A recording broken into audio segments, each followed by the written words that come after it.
Fala, meus alunos queridos da Nutriflix.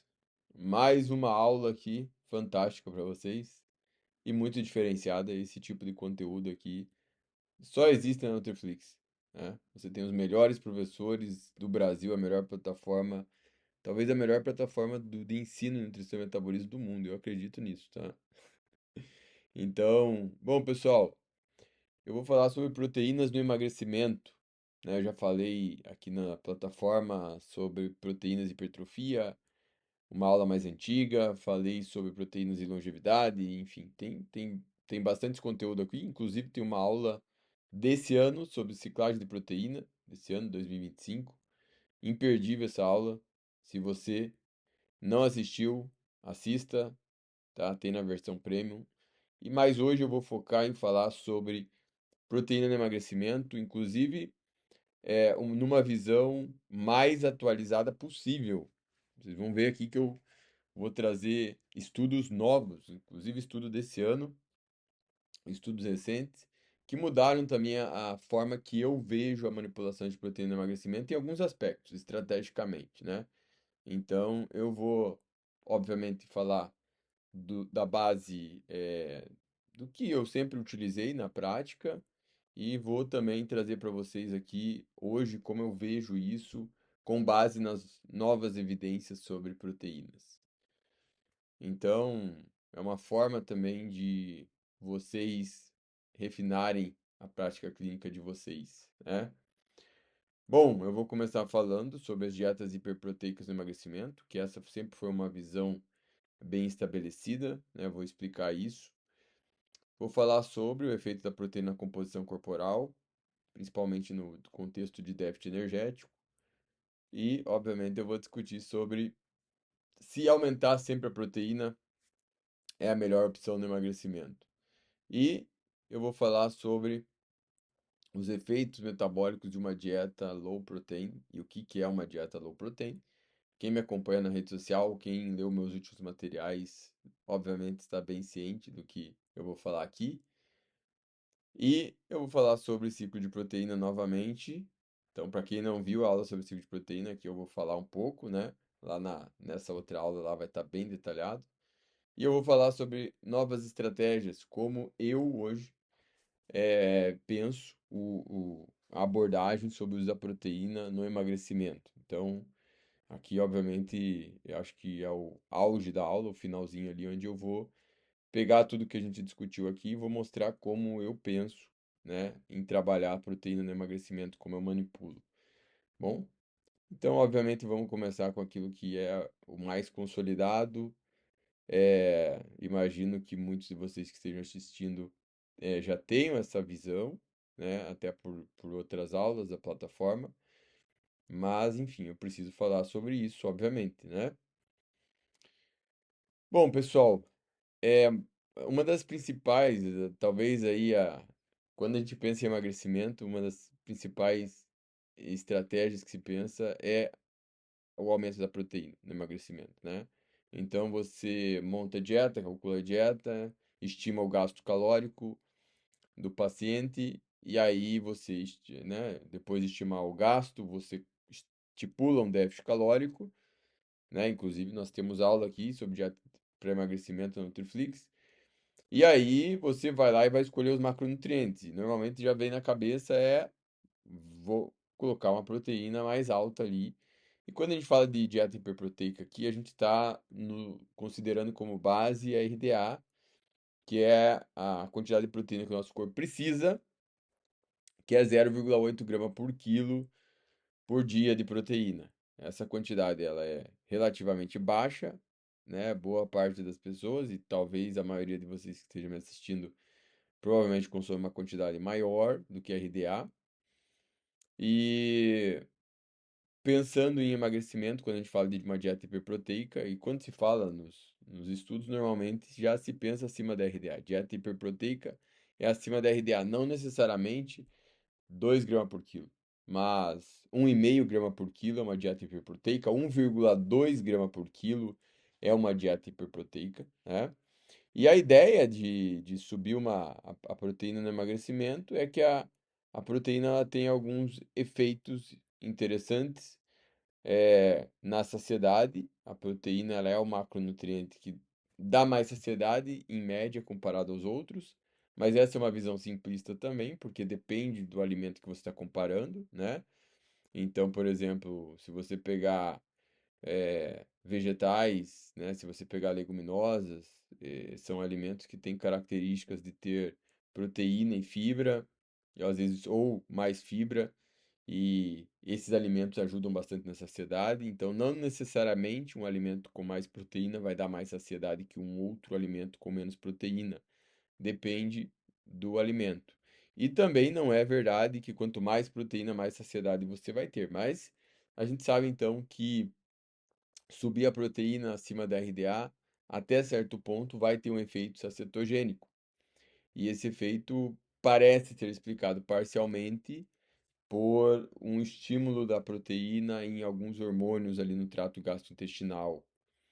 Além disso, né, a proteína ela tem a finalidade de ajudar na manutenção da massa muscular durante o processo de perda de peso, né? Então vamos lá. Então, a proteína, a dieta hiperproteica, ela tem três funções básicas, né? A menos relevante é o efeito térmico da proteína. Por mais que a proteína tenha um efeito térmico maior do que o carboidrato e a gordura, que é em torno de 20 a 30%, a gente chama isso de termogênese induzida pela dieta da proteína, enquanto do carboidrato e da gordura é menos de, dá em torno de 5%, da gordura é o menor, né? Então, ou seja, o nosso corpo ele gasta mais calorias para fazer a digestão da proteína e a absorção da proteína do que do carboidrato e da gordura, porque quando a gente faz uma refeição, o nosso corpo ele gasta calorias para fazer a digestão e absorção desses nutrientes. Isso que a gente chama de termogênese induzida pela dieta, né? Ou efeito térmico dos alimentos. E entre os macros, a proteína tem um efeito térmico maior, ou seja, o corpo gasta mais calorias para fazer a digestão e absorção da proteína. E aí tem muita gente que pensa que, bom, se eu comer mais proteína, eu vou ter uma termogênese maior induzida pela proteína. Sim, a termogênese vai ser maior que o carboidrato e a gordura, mas não quer dizer que isso vai gerar um grande impacto no emagrecimento. Isso só aconteceria, esse impacto, se você comesse só proteína. Mas aí você tem uma dieta de difícil adesão. E mesmo que você pegue uma pessoa lá, um indivíduo, que você dobre a quantidade de proteína da dieta dele, o aumento do efeito térmico ali, vamos supor que a proteína da pessoa seja 100 gramas por dia e você dobre para 200 gramas por dia, que é bastante proteína, né?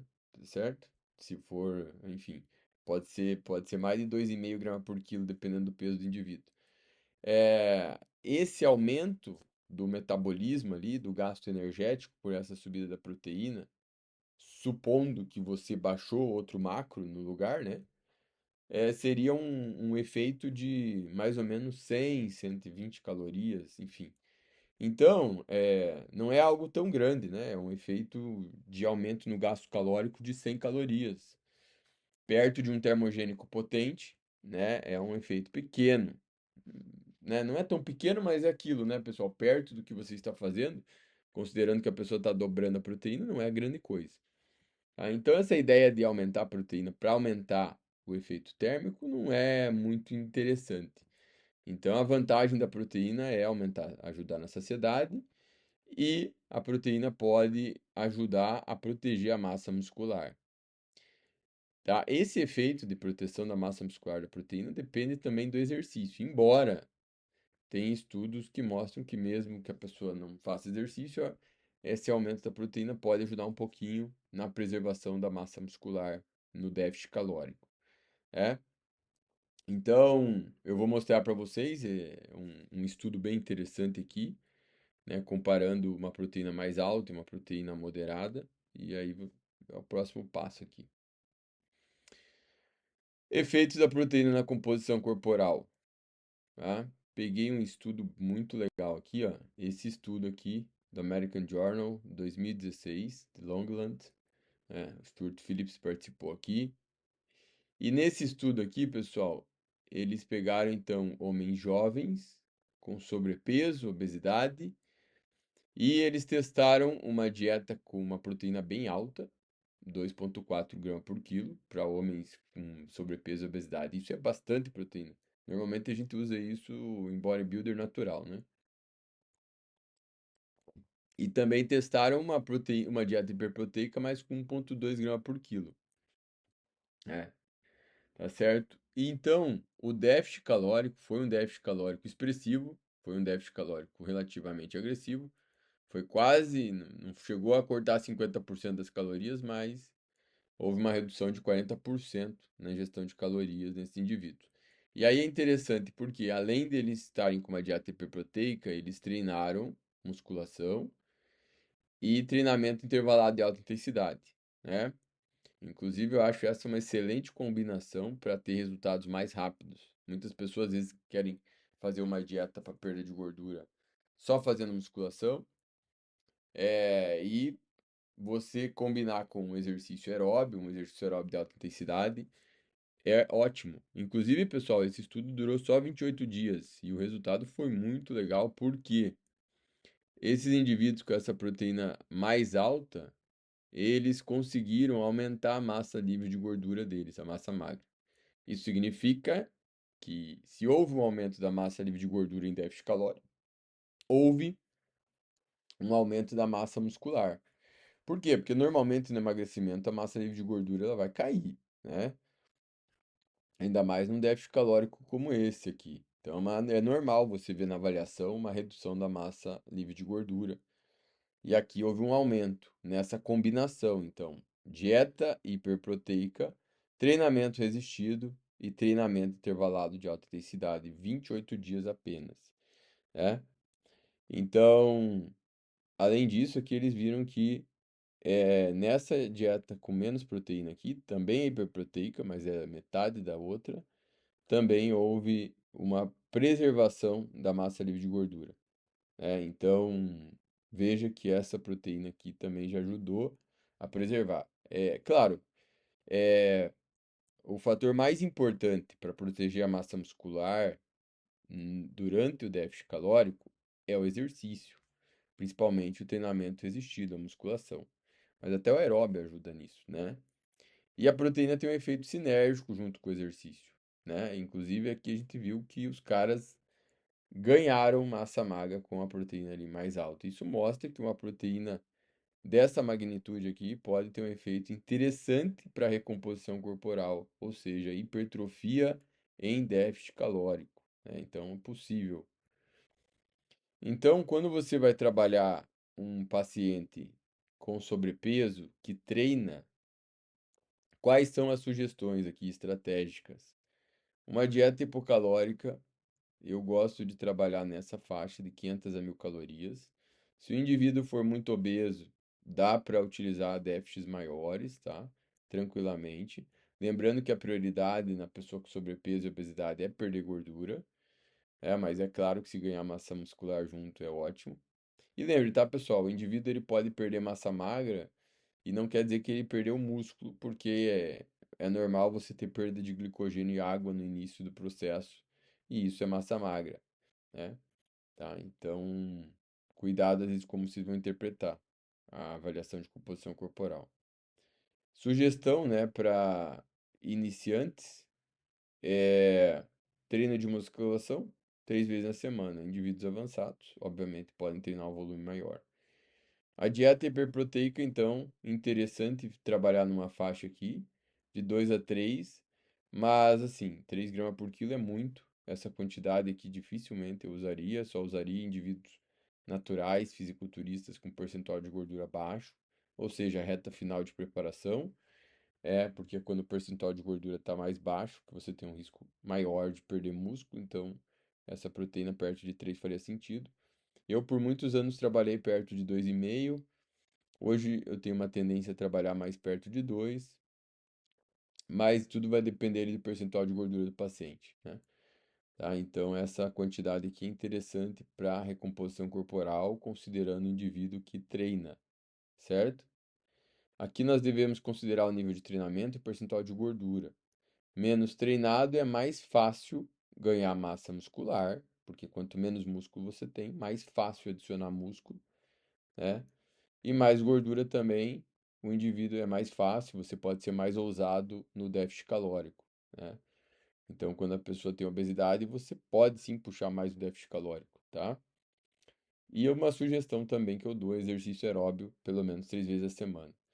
É o jeito mais rápido de evoluir o físico, você trabalhar nessa, nessa perspectiva aqui, né? Treinamento resistido, exercício aeróbio, dieta hipocalórica e hiperproteica. E aí o ajuste do déficit da proteína vai depender ali do perfil do indivíduo, né? Mas eu gosto de trabalhar ali entre 2 e 2,5 e proteína mais alta só quando você tem alguém que tem um percentual de gordura baixo e tem um bom volume muscular,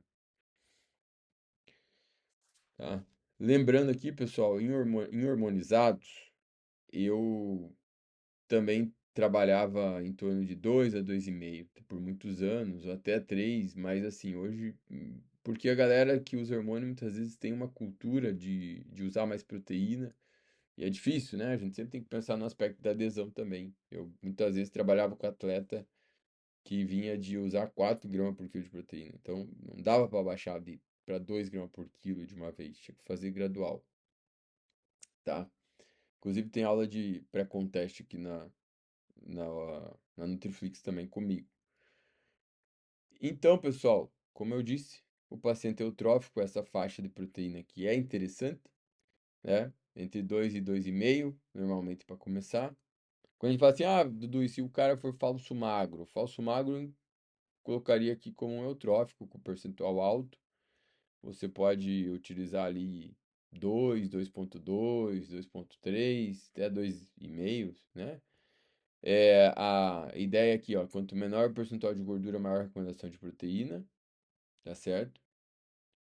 Então, se um percentual de gordura é baixo, você poderia usar 2,5 até mais, tá? E o paciente com sobrepeso e obesidade, daria até para você usar um pouco mais do que 2, mas aqui eu preferi ser mais conservador. Como vocês viram ali no estudo anterior, eles usaram 2,4, então dá para usar essa quantidade. Mas enfim, eles não testaram uma quantidade ali intermediária entre 1,2 e 2,4, tá certo? Então, 1,2 funcionou para preservar a massa muscular, 2,4 aumentou, né? Mais 2 gramas por quilo, um paciente com sobrepeso, obesidade, grau 1, é aceitável, mas você pode começar com uma proteína, de repente, ali mais baixa, é, 1,5, enfim. Mas daqui a pouco eu vou mostrar para vocês por que que uma proteína baixa, perto de 0,8, pode ser importante. Por isso que eu deixei esse intervalo aqui, tá? Tá certo? Então esse intervalo aqui eu vou justificar daqui a pouco por que que uma proteína baixa pode ser interessante, tá? Mas assim, uma coisa que a gente sabe, tá, pessoal? A gente sabe que a proteína mais alta, até mais ou menos ali 1,6, 2 gramas por quilo, ela tem um potencial anabólico em combinação com o exercício. Isso é bem consolidado na literatura, na nutrição esportiva. Uma proteína alta, ela tem um efeito sinérgico com o exercício para promover resposta anabólica, aumento de síntese proteica, né? Hipertrofia. Não que a pessoa pode ganhar massa muscular comendo pouca proteína, porque o impulso maior na síntese proteica vem do exercício, é. Mas a gente sabe que existe uma vantagem anabólica em você trabalhar com uma proteína ali em torno de 1,6 gramas por quilo. Então, se a gente deseja que o nosso paciente ganhe massa muscular num déficit calórico, é interessante, obviamente, trabalhar com uma proteína um pouco acima da RDA, ou ali em torno de 1,5 até 2 gramas por quilo nessa faixa, né? E até um pouco maior, aí vai depender, né? Então, a gente sabe que durante o déficit calórico existe uma tendência de perder massa magra, e parte dessa perda de massa magra, de massa livre de gordura, pode ser massa muscular. Algumas estimativas chegam ali a uma perda, na maioria dos estudos, em indivíduos que fazem bariátrica, indivíduos que estão em dieta, enfim, em vários tipos de estudos, os mais variáveis. Indivíduos com obesidade, eles tendem a perder 70% de massa gorda e 30% de massa magra. Às vezes, 65% de massa gorda, enfim. Mas o fato é que no déficit calórico a maior parte da massa que você perde é massa gorda, né? Agora, porque os indivíduos que não têm obesidade, eles podem perder um percentual maior de massa magra. Mas aí, vários fatores vão influenciar essa relação de perda de massa gorda e massa magra, tá certo? Inclusive, como eu mostrei anteriormente, a pessoa pode não perder massa magra, ou pode até ganhar, dependendo ali da estratégia, né? O treinamento existido com aeróbio, enfim, aquele indivíduos pouco treinados, a gente viu que os indivíduos ganharam massa magra. Mas, enfim, o déficit calórico, o emagrecimento, tende a promover também uma perda de massa magra, e parte dessa massa magra é massa muscular. Lembrando que a gente não mensura diretamente a massa muscular, então a gente só tem uma noção indiretamente, né? Perder massa magra não significa necessariamente que perdeu músculo, mas quando perde bastante massa magra, sim, significa que perdeu músculo, né? Pode, né? Então, o próprio percentual de gordura é um fator que protege a massa muscular. Por isso que indivíduos com obesidade, eles têm um risco menor de catabolizar, né? A musculação é um fator protetor do músculo, mas o exercício aeróbico também protege o músculo. A musculação protege mais, obviamente. Dieta hiperproteica protege o músculo, mas a proteção é maior quando se tem exercício junto, né?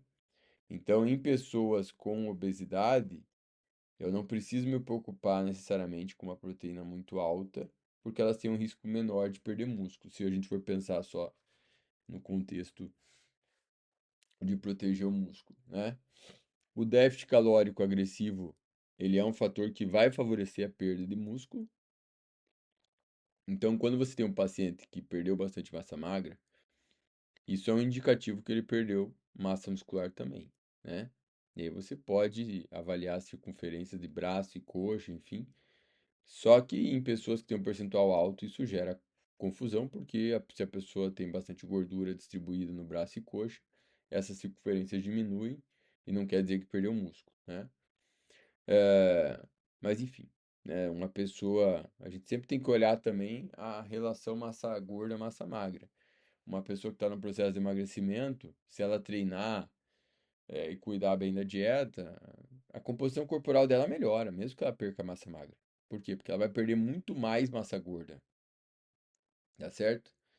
Então, agora, claro, né? Um indivíduo natural com BF baixo, que vai fazer um déficit calórico muito agressivo e deseja definição muscular, ele pode estar sacrificando um músculo que ele não quer perder, né? Esse é um ponto. Né? Mas em pessoas com obesidade, a gente sempre pensa na prioridade em perder massa gorda para melhorar a saúde, né? O quanto antes. Aumentar a proteína é a melhor opção, né? E aí, será que nós devemos sempre trabalhar com dieta hiperproteica no emagrecimento? Por causa da saciedade, por causa do efeito ali de proteção ou até mesmo de hipertrofia? Vamos lá, pessoal. Aqui talvez eu surpreenda algumas pessoas. Quem me acompanha de perto na rede social não vai ficar muito surpreso. Ainda mais quem já leu meu e-book Nutrição e Longevidade, porque eu já abordo isso lá, né? Então, isso aqui, pessoal, confesso que também me surpreendeu quando eu comecei a ler sobre isso há mais ou menos um ano e meio, 2 anos atrás. E, e foi uma grata surpresa, obviamente, também, porque eu aprendi muitas coisas novas e interessantes que eu já coloquei em prática em mim mesmo, né? E eu já falei aqui sobre proteína e longevidade, e algo, inclusive, um estudo que eu vou mostrar aqui para vocês influenciou a minha conduta em mim mesmo. Vou falar dele daqui a pouco. Então, talvez muitas pessoas não saibam, mas a ingestão excessiva de proteína pode causar resistência à insulina e diabetes tipo 2. Nós temos vários estudos em animais e humanos que indicam que proteína alta aumenta a resistência à insulina, né? E não por acaso está associada ao maior risco de diabetes tipo 2, principalmente é, a proteína animal.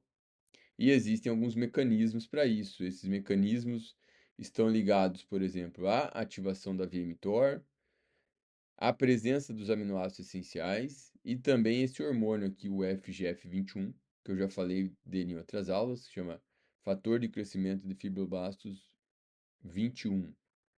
O hormônio do equilíbrio energético. Os níveis dele aumentam com a restrição de proteína e na proteína alta eles ficam baixos, né?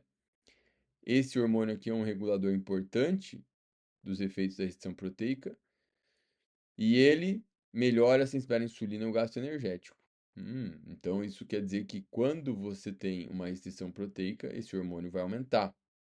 E o que é uma restrição proteica aqui, pessoal? Ou é, por exemplo, tirar a proteína completamente da dieta. Ah, Dudu, mas isso vai causar desnutrição. Claro, se ficar muitos dias, sim, né? E vai causar catabolismo. Sim, vai causar catabolismo, mas o fato é que esse hormônio vai aumentar. Aí vai depender de quanto tempo ali você vai ficar baixo. Mas independente disso, a gente sabe que baixar a proteína perto da RDA, 0,8 graus por quilo, vai aumentar os níveis desse hormônio. Esse hormônio FGF21, ele estimula a captação de glicose, é, nas células de camundongos e humanos e facilita mudanças comportamentais adaptativas na alimentação, né? Bom, então esse hormônio aqui é um mediador importante dos efeitos metabólicos da restrição de proteína, tá? E outra coisa, tá, pessoal? Aqui eu não vou discutir isso com detalhes, mas a proteína, ela estimula o pâncreas a produzir insulina. Então, as proteínas, elas são insulinotrópicas, assim como os carboidratos, mas os mecanismos são diferentes, tá? Não é porque a proteína vira glicose, tá, pessoal, que ela vai estimular a insulina.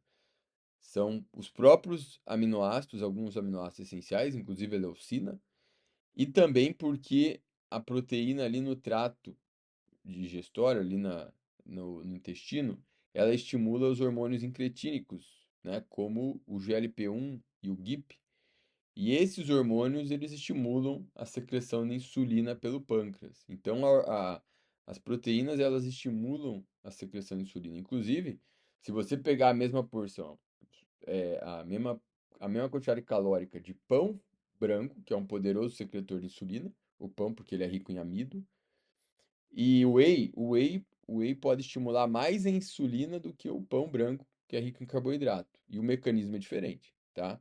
Por quê? Porque a proteína ela não vai aumentar a glicose no sangue. Inclusive, eu já fiz esse experimento em mim mesmo, muito simples. Eu peguei e fui. Felizmente não trouxe aqui, mas eu já mostrei lá no meu Instagram. Um dia eu fui fazer o exame de sangue em jejum. Não, mas aí eu não estava em jejum porque eu tomei whey. E aí eu fiz um exame de insulina e glicemia. E a minha insulina subiu bastante com o whey, né? É, então, mas enfim, tem estudo mostrando isso, tá, pessoal? Na verdade, eu fiz esse experimento só para mostrar pra galera, tá? Já é bem claro que as proteínas são insulinotrópicas. Tá, e então você fala assim, pô, então isso é bom, porque será que é bom ou ruim, né? Porque tem gente que acha que estimular a insulina é ruim. E a resposta é depende. É, por exemplo, tem estudos mostrando em indivíduos com diabetes tipo 2, consumo de whey melhorando o controle glicêmico, né? E isso pode acontecer principalmente em déficit calórico. Mas por que que estimular a insulina pode ser um problema também? Porque na ausência de déficit calórico, a proteína tem um efeito de aumentar a resistência à insulina no músculo. É como se fosse um efeito compensador, porque se você não tivesse se você pega, por exemplo, e come proteína, e a proteína estimula a insulina e ela baixa a glicemia e você tem pouca glicose no sangue, você teria uma hipoglicemia. Então, a insulina ela tem um efeito, a proteína ela tem um efeito de aumentar a resistência à insulina no músculo. Então, é como se compensasse esse efeito de secreção de insulina. Então, de um lado, as proteínas estimulam o pâncreas a produzir insulina, mas por outro lado, ela aumenta a resistência à insulina no músculo, tá certo? Então, num contexto que você não tem déficit calórico ou você tem superávit calórico, essa proteína pode aumentar a resistência à insulina, tá certo? Tá? Porque a proteína estimula, aumenta a resistência à insulina no músculo. Mas no déficit calórico, isso não parece ser um problema, né? Pode até ajudar. Até essa complexidade, né? E aqui eu vou mostrar um estudo para vocês que foi motivado por essa observação que eu fiz.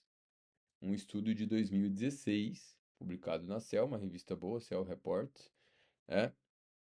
Esse estudo foi com mulheres na pós-menopausa, um grupo, um perfil muito interessante para ser estudado, né? Mulheres na pós-menopausa, por quê? Porque elas têm uma maior resistência à insulina do que as mulheres na pré-menopausa. Porque as mulheres na pós-menopausa, quando elas entram na menopausa, os níveis de estrogênio caem. Quando os níveis de estrogênio da mulher caem, elas acumulam mais gordura na região abdominal. E aí isso faz com que mais gordura visceral e elas tenham um aumento na resistência à insulina, né? Então o risco de desenvolver diabetes das mulheres vai aumentar na pós-menopausa. E tem esse acúmulo de gordura abdominal. Isso é uma tendência por causa dessa mudança hormonal, né? Os homens eles já têm uma tendência a acumular gordura visceral desde os 20, 30 anos. As mulheres, essa mudança acontece principalmente pós-menopausa.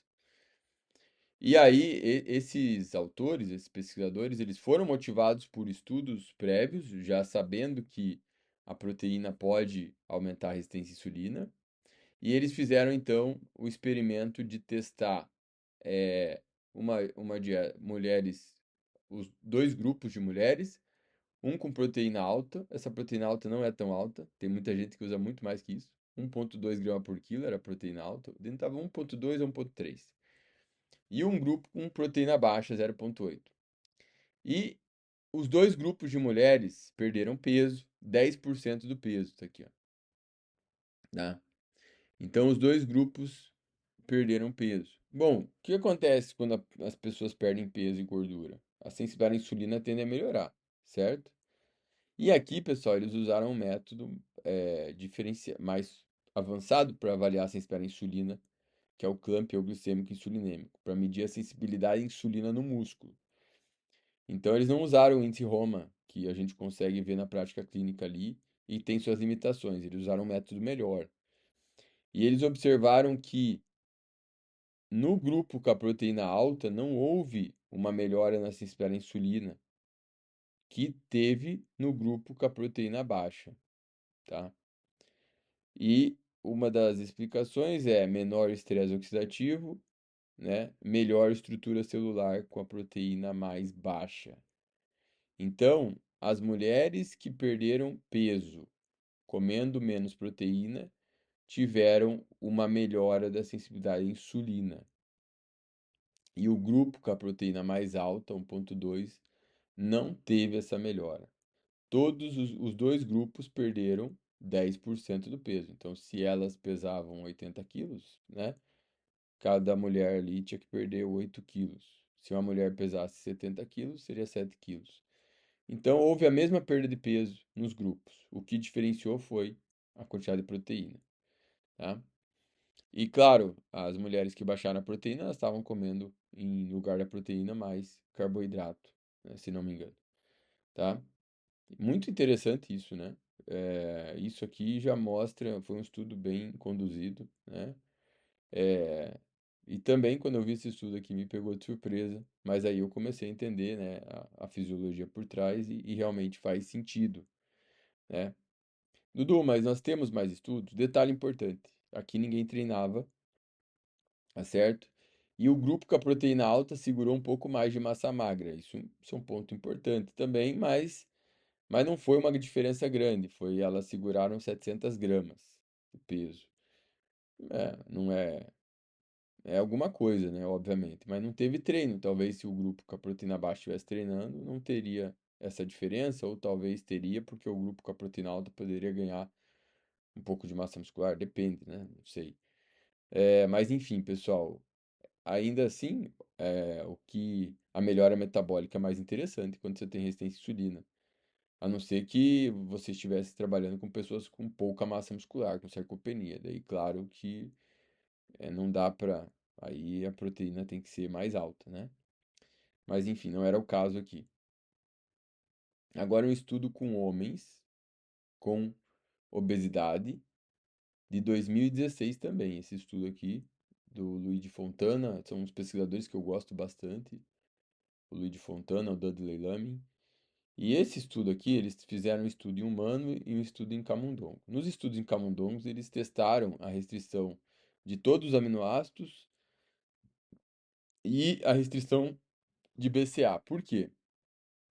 Já se sabe, pessoal, que em pessoas que têm níveis sanguíneos de BCA elevado, essas pessoas têm um aumento do risco de diabetes, tem um prognóstico de diabetes. Então, a gente tem essa relação dos BCAs influenciarem a sensibilidade à insulina, né, o que parece.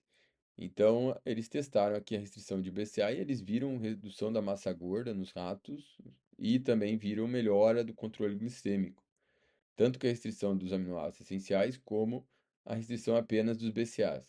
Então, parece que esses efeitos na, na sensibilidade à insulina são mediados pelos BCAAs, tá? Mas a gente não consegue fazer uma dieta com restrição de BCA. Lembrando que aqui nos camundongos eles também não tiram, eles não vão tirar o BCA da dieta, porque senão o bicho morre desnutrido. Eles baixam bastante, mas não a um ponto de gerar desnutrição. E aí eles observaram isso. Em humanos, a gente não consegue fazer uma dieta com BCA muito baixo. No máximo, você pode reduzir a proteína animal da dieta, e isso vai ajudar a baixar o BCA, mas não vai conseguir ter uma restrição de BCA, como eles fazem nos ratos. Aqui. Esse estudo em humanos durou 6 semanas. E olha que interessante, eles não baixaram as calorias da dieta, né? O trabalho aqui não dá tantos detalhes ali do como foi controlado, mas a intervenção não houve restrição calórica.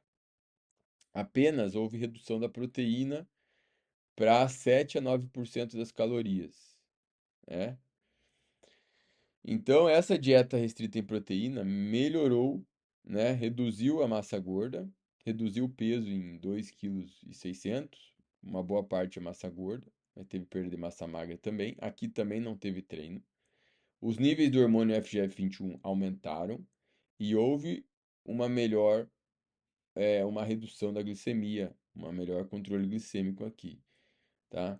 Então, esse é um estudo aqui legal também, mas aqui nos humanos eles não fizeram restrição de BCA, foi restrição de proteína.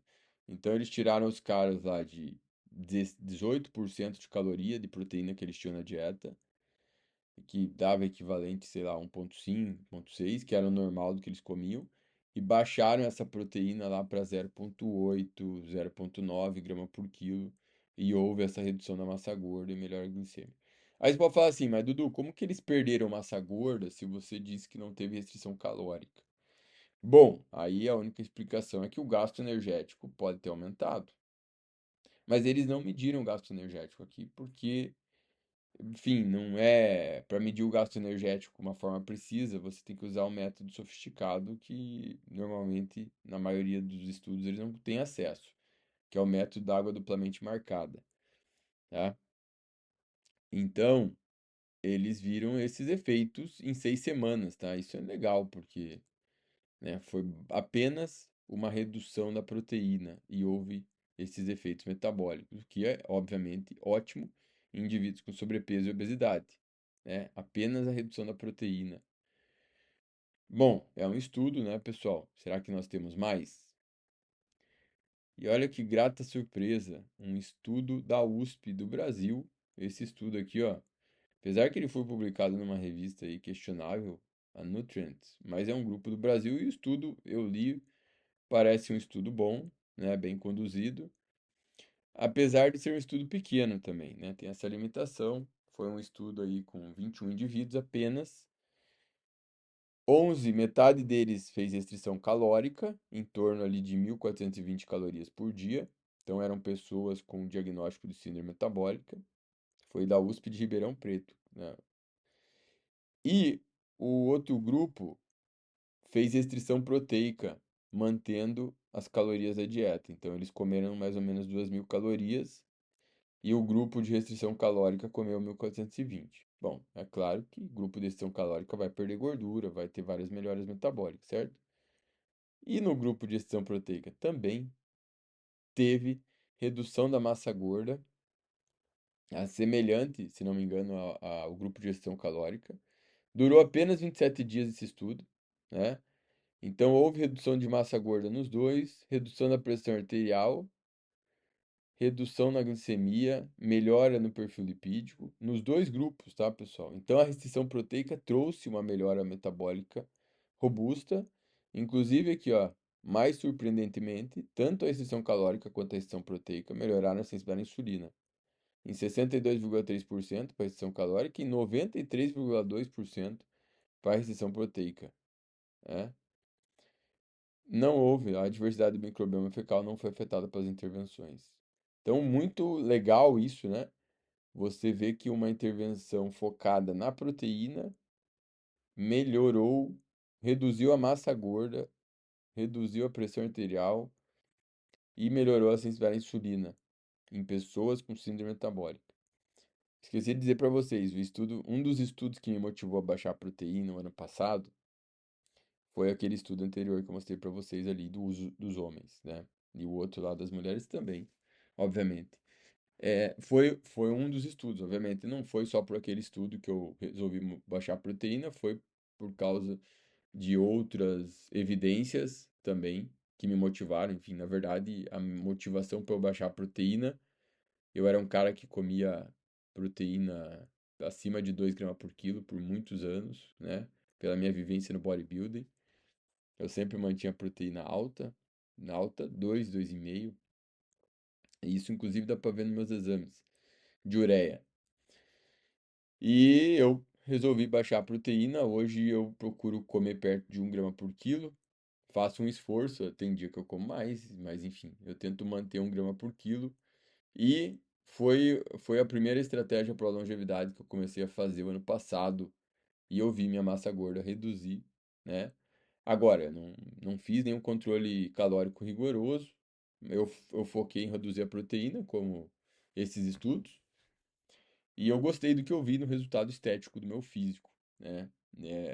Eu tive uma evolução legal só com a baixa da proteína. Pode ser que eu tenha baixado as calorias também.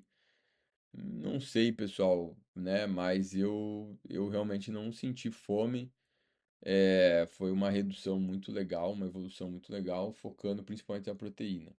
Mudei algumas coisas no exercício, mas o principal intervenção que eu fiz foi baixar a proteína, né? E fui motivado por aquele estudo ali que eu mostrei do Fontana e do Dudley Lamy, né? E depois que eu vi esse estudo aqui da USP, né? Tempos depois. Bom, agora um estudo em homens magros. Isso é legal, né? Mostrei estudos em pessoas com obesidade.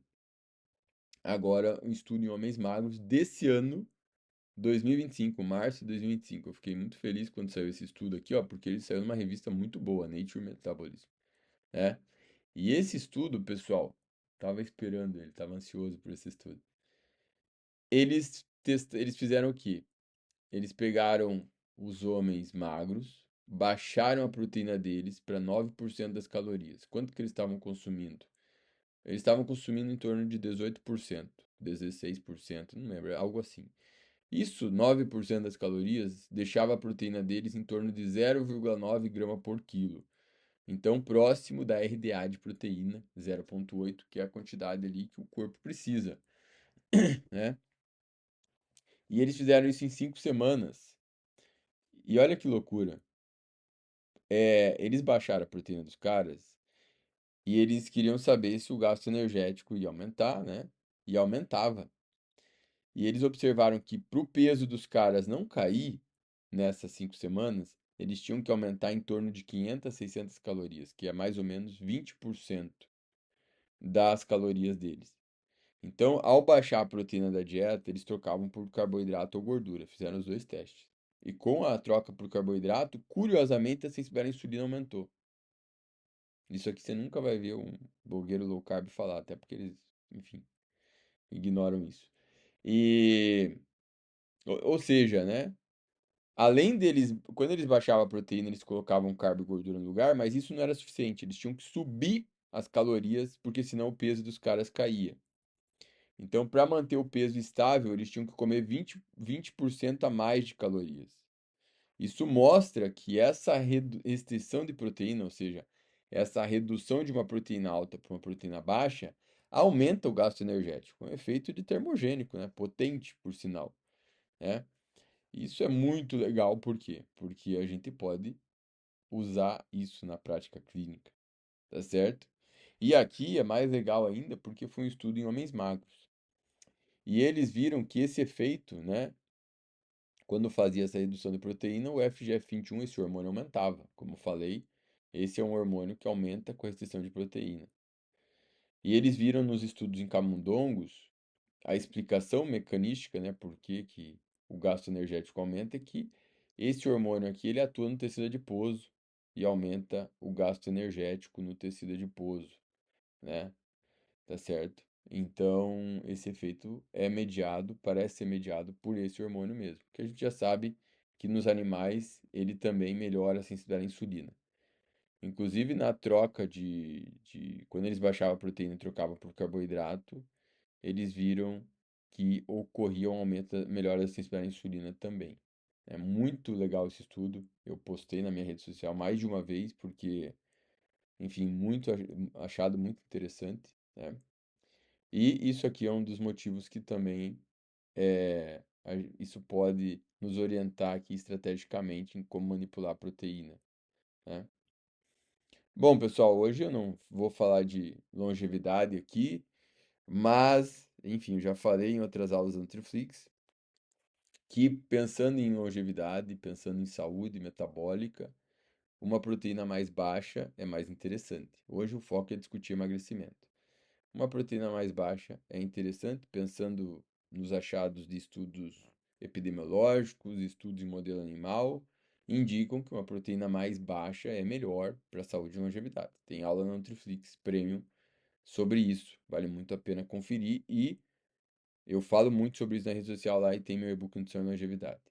Mas, por outro lado, a gente sabe que uma proteína alta tem suas vantagens para a hipertrofia, né? Pela via da ativação da via mTOR, enfim, a gente viu que para a recomposição corporal uma proteína alta é mais interessante para preservar a massa muscular ou para promover hipertrofia em déficit calórico, né? Então, por que que a gente não tenta usar o melhor dos dois mundos, né? Em vez de ficar sempre com a proteína alta ou sempre com a proteína baixa, por que não ciclar a proteína?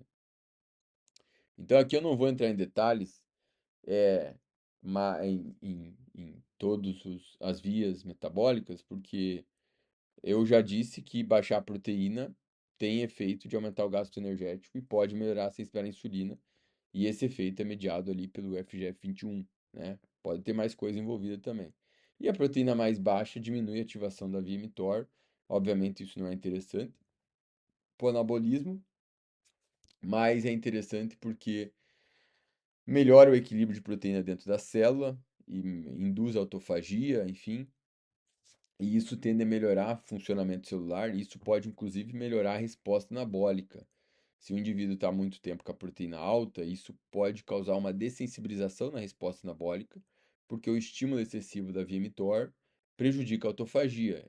Se você prejudica a autofagia é um processo de reciclagem celular importante para o bom funcionamento das células do organismo. Então, o excesso de proteína cronicamente, além de ser ruim para a saúde e longevidade, ele na verdade pode ser ruim até mesmo para a resposta anabólica. Ah, Dudu, mas isso não é especulativo? É, até certo ponto é especulativo, mas se você for pensar que a gente muitas vezes está comendo muito, comendo muita proteína e mesmo assim não ganha músculo, qual que é a explicação para esse platô? É uma dessensibilização anabólica. E isso pode ser explicado por essas vias mecanísticas, né, como a ativação da via mTOR, prejudicando a autofagia e outros mecanismos ali dentro da célula que acabam gerando essa redução da sensibilidade anabólica. Então, ao mesmo tempo que essa proteína alta pode prejudicar a sensibilidade anabólica, é, é interessante pensar que momentos com a proteína mais baixa podem melhorar essa sensibilidade anabólica, além de aumentar o gasto energético e melhorar a sensibilidade à insulina, o que é ótimo pensando em perda de gordura. Então, nessa fase que você baixa a proteína, você subiria o carboidrato e a gordura, as gorduras saudáveis, mais insaturadas, ômega 9 e ômega 6, ou até ômega 3, né? Mas principalmente essas duas. porque o ômega 3 não tem por que ficar usando muito na dieta, né?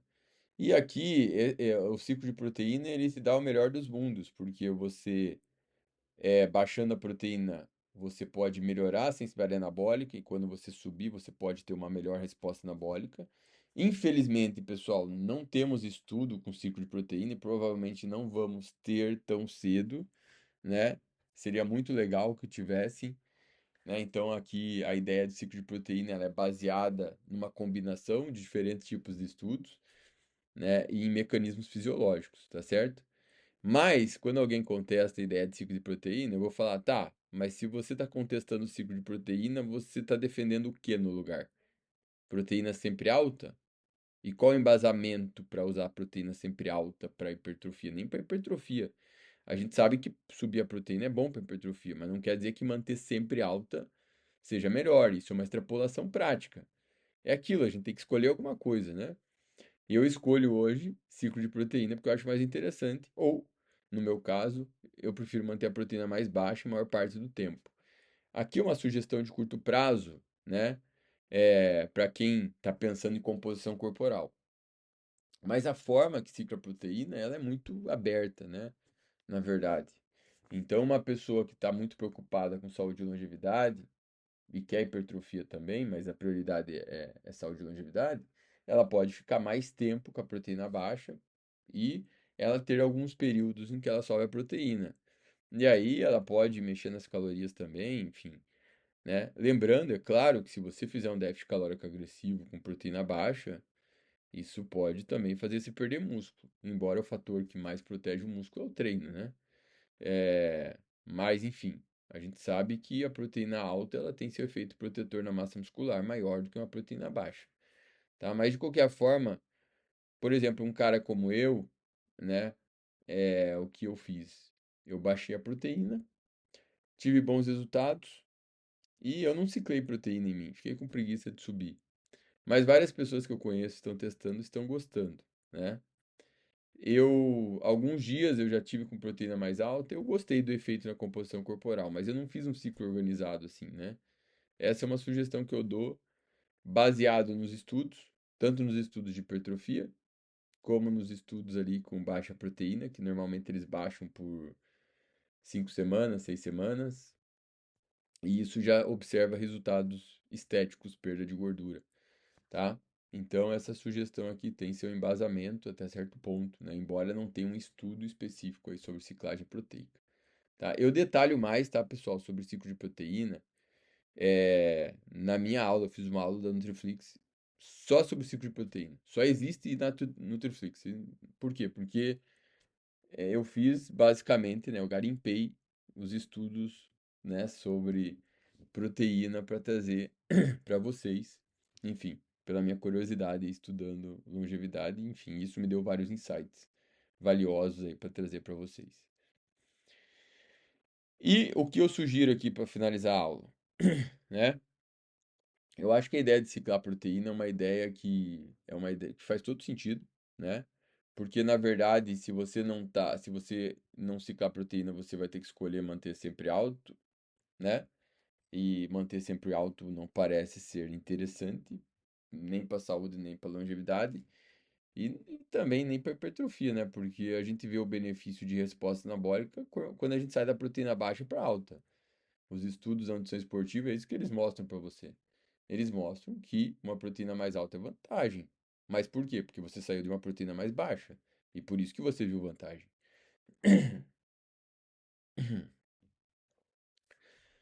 Né? Então, agora, ficar com a proteína sempre alta vai ser vantajoso para a hipertrofia? Talvez o efeito de ciclar a proteína comparado a manter a proteína sempre alta seja pequeno, enfim, isso é discutível, né? Teria que ter estudos para fazer essa comparação. Quem sabe no futuro, né? Alguém não faz isso aí para um trabalho de doutorado. É. Mas enfim, minha sugestão, novas estratégias no emagrecimento. O que eu penso hoje, tá, pessoal? Eu sempre busquei trabalhar com uma proteína alta no passado. Mesmo em indivíduos com obesidade, eu trabalhava às vezes 1,5, 1,3, 1,2. Hoje, se o paciente tiver adesão, obviamente depende também do paciente, né? Às vezes tem paciente que vem com uma ideia de proteína alta e é difícil eles aceitarem baixar a proteína, mas você seria mais interessante começar com a proteína baixa, porque no paciente com sobrepeso e obesidade, é, você não precisa começar com a proteína alta, né?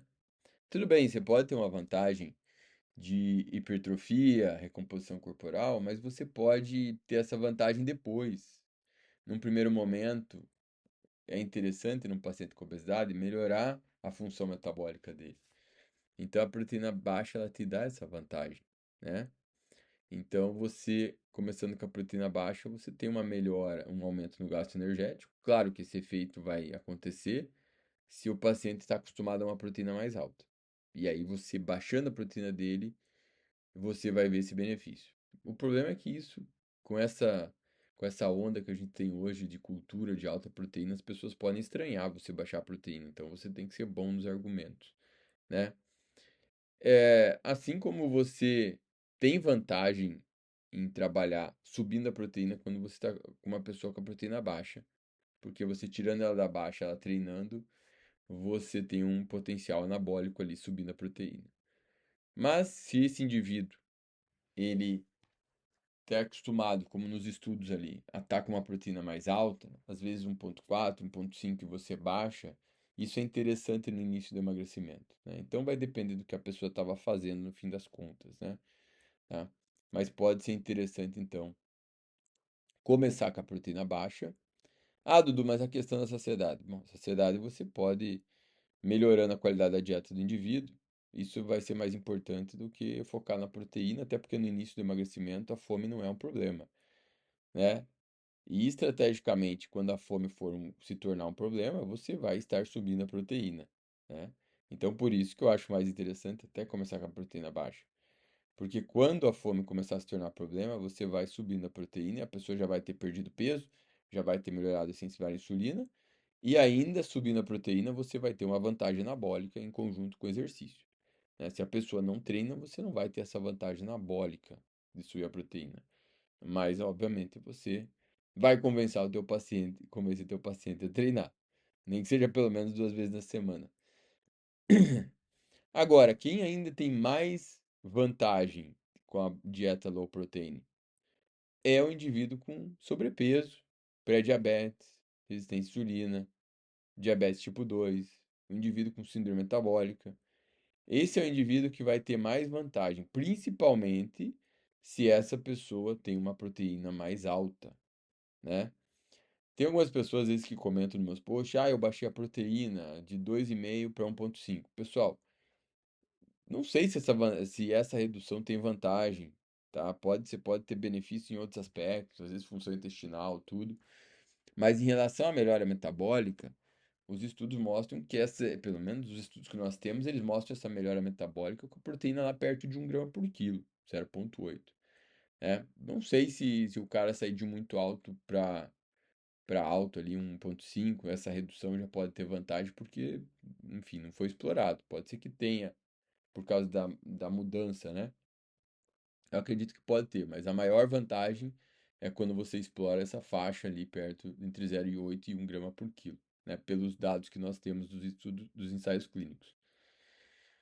Então, esses indivíduos, né, inclusive por aquele estudo lá do Brasil, aquele outro estudo que eu mostrei para vocês, seriam os que têm o maior benefício. Mas eu, né, Dudu ali, que não tinha síndrome metabólica, nem diabetes, eu vi um benefício no meu físico trabalhando com essa proteína lá perto de 1 grama por quilo, né? Inclusive eu mantenho a minha proteína nessa faixa, embora alguns dias eu possa comer um pouco mais, no geral eu procuro manter a proteína baixa da minha dieta, né? E a motivação principal é longevidade, mas eu percebo, bom, enfim, eu tenho uma percepção de que eu fiquei mais resistente para acumular gordura com essa proteína mais baixa. Olha que legal, né? Dando um feedback para vocês aqui. E os indivíduos eutróficos treinando? Então, pessoal, esse grupo aqui você pode explorar as duas coisas, mas normalmente se o cara vai começar, né, a dieta e ele quer recomposição corporal, é melhor a proteína mais alta, num primeiro momento, né? A gente tem um potencial ali de começar com a proteína mais alta. Agora, essa você pode também começar com a proteína mais alta no indivíduo com sobrepeso e depois de baixar. Também é uma possibilidade. Tem, como eu falei, aqui você tem flexibilidade, isso que importa. O que eu estou passando para vocês aqui são ferramentas, não necessariamente, ó, faça isso. O ponto é que se você tem um paciente que está muito tempo com uma proteína alta e ele está estagnado, vai ser interessante baixar a proteína desse paciente. Pode ter certeza que vai ser interessante, se ele topar, né? Conversando com ele, explicando os mecanismos, ele pode brilhar o olho e falar, pô, esse Nutri é foda, né? E no paciente que fica com a proteína baixa, é claro que você vai ter uma vantagem de subir a proteína, pela resposta anabólica, tá? Então, num primeiro momento, no indivíduo eutrófico, um percentual meio alto ou não, a proteína mais alta é interessante porque a gente sabe que tem um grande potencial ali de melhorar a composição corporal, né? Mas, posteriormente, você pode ciclar a proteína, sair dela alta para baixo. Um ponto importante é, além de ciclar a caloria, que a gente sabe que é muito claro que ciclar a caloria ao longo do tempo é uma forma de evoluir a composição corporal mais rápido, né? Ou seja, bulking, cutting, enfim, normocalórica, cutting.